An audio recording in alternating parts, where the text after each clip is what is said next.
I'm Casey Armstrong. I'm the owner of the world's most amazing people radio. You can hear me on LI News Radio 103.9 every day from 7 to 8 p.m. We are so excited here at the station because we're weeks away of releasing my first book, Simply Amazing. In this book, I present to you 11 graphic and honest interviews that might disturb you at times, but in the end, you'll be amazed at how each person has turned their personal challenge into a benefit for others. For example, you're going to read about Werner Reich, who weighed 62 pounds when the Americans came and liberated him from the Auschwitz death camp. Jump up, be the first to help. People have helped me, and I've helped others, and it's a beautiful way of living.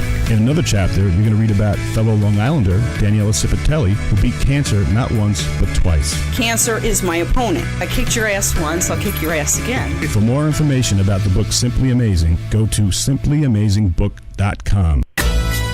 All right, guys, WMAP, world's most amazing people, and I am so excited, guys, because right now, in a minute, I am going to be speaking with Mr. Linwood Jackson Jr. Now, Linwood Jackson Jr. is a very successful author. He's written a number of books. They sound so interesting. And by the way, my intern Chris is sitting in with me today. Chris, how are you today, buddy? I'm good. All right. Wait. Sorry, Chris. Sorry, go ahead. I'm good. Okay, there you go. So Chris is with me today. Nice young man. But Linwood Jackson, he wrote Perfecting and Reforming Personal Religion. He wrote Heaven's Genuine and Counterfeit Ministry. He wrote A Fallen Record, The Christian Transgression. And the latest one is called A Battle of Hosts, The Controversy of the Sixth Seal. And in the mix, I don't know if I'm supposed to announce this, but I know it might be rumor. I don't know, but I think he's got an audiobook coming out. I have to ask him. Anyway, guys, with no further ado, it's my honor and privilege to bring to WMAP Mr. Linwood Jackson Jr. Linwood, how are you today? I'm good. How are you? Good. Did I spill the beans on the audiobook?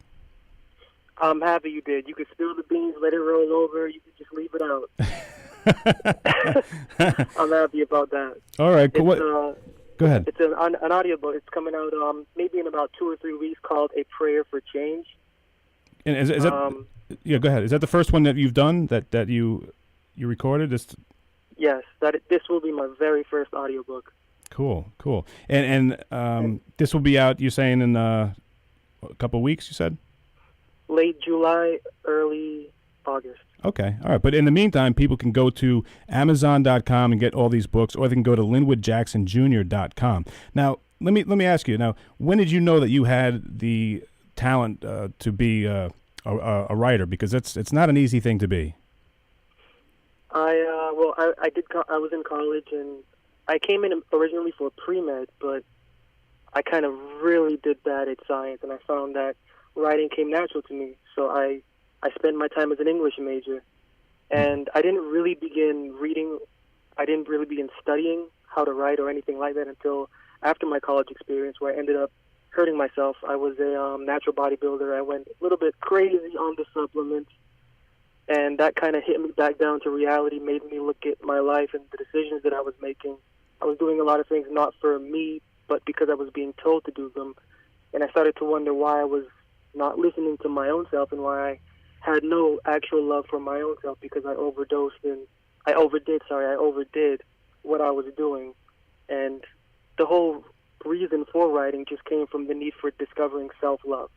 I see, because you were training and you were bodybuilding to look perfect on the outside. Do you think that was to maybe compensate something that you were struggling with on the inside, maybe?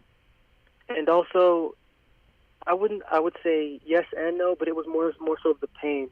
Oh. The pain that I felt working out, it was like a supplement for what was happening inside of my mind. So I wanted to hurt myself, but I didn't want to hurt myself. I wanted to hurt myself.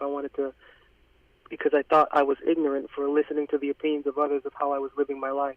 Instead of thinking about how I should live, independently. And how is your faith at this point? There was none. I was raised in a household that, there was always a presence watching over you. There was never a presence working to help you in any way. That was the kind of the foundation, which I think is most. But when I got to the point where I was sitting in a hospital bed and I was realizing that I did all of this because I didn't love myself, then it was kind of like I need answers that no human being has. And religion is this way and that way, but I understood to a certain point that there are some religions that you just don't go to for help, and then there are some that you can maybe put your foot into and maybe take a hand to. I opened up the Bible, and I read what the God of the Bible had to say. I learned basic principles of health. I took those health principles, I actually put them into practice, and that was my first book, Perfecting and Reforming Personal Religion. Wow. It was putting everything that was a health in health, both physically and mentally, putting that into practice. And each chapter is actually like a journal entry of my experience. And that's how that book, Perfecting and Reforming Personal Religion, came about, because the traditional method is to clutch onto something around your neck or to hold something in your hand when you pray. But this isn't what the God of the Bible teaches for the kind of health that we need. The kind of mental, emotional, psychological help, it comes from not anything physical, because we're physical. We can't turn to something physical to help what's physical, because everything physical is absolutely disastrous. Yeah, I gotcha. So, I can agree. Taking everything from a mental perspective and from an inward perspective, and feeling your loss, actually feeling it. Traditional religion makes us supply or feeling for loss with different things and ceremonies and different things to put on, different things to study, different things you can put on the wall after you graduate from seminary. These are all instruments to help, nullify what we feel on the inside, but it doesn't do anything. But actually sitting down and feeling your loss and thinking about what's going on inside of you, and then putting into practice also the different kind of counsels that the Bible advises, that helps to reform the mind and also the personal religious confidence that we have towards what we have faith in. Gotcha. So Guys, you asked where my faith was. There was none, but when I put everything into practice, slowly increased and grew. Guys, Linwood Jackson Jr. is the author of many popular and successful books, and his website is linwoodjacksonjr.com. You can get the books I talked about before at linwoodjacksonjr.com. Also, you can get them at amazon.com. Linwood, I wanted to ask you, you are now, you're a real student of the Bible. I mean, you will analyze and study the Bible every day, won't you? Well, like food, it's diet. Anything that you do over and over again repeatedly, you're just gonna, you're gonna feel you're not gonna want to do it. Or you're just gonna end up throwing up. So, I do study the Bible, but periodically, I measure it out just so that I can retain what I'm eating, just like physical food. I gotcha. And one of the books called "A Battle of Hosts: The Controversy Over the Sixth Seal." That is kind of a brave book to write, because there's so much controversy and discussion over. Even Christians say you might not. You're supposed to read that book, the Revelation. Some people say you're not even supposed to read it, but you wrote a book about it. Tell me about what that's like and what kind of feedback you got. That book is about, I'll just say, the traditional way or the Christian way of thinking about the book of the Revelation is that there's going to be maybe a physical manifestation in the sky of someone coming down to earth, or something along those lines of an apocalypse or something like that, but that's really not the Bible teaches. It's not what the Bible teaches is going to happen. So in this book, I dissect the language of the Bible, because it's all about language. So dissecting the language that the Bible speaks of in the Revelation, chapter by chapter and point by point, just getting to understand some of the terms. Mm-hmm. You understand that instead of, a physical happening going to happen, the Bible speaks of a sort of a mental, inward, spiritual revelation that's going to take place. And for people, the Bible is a tricky book.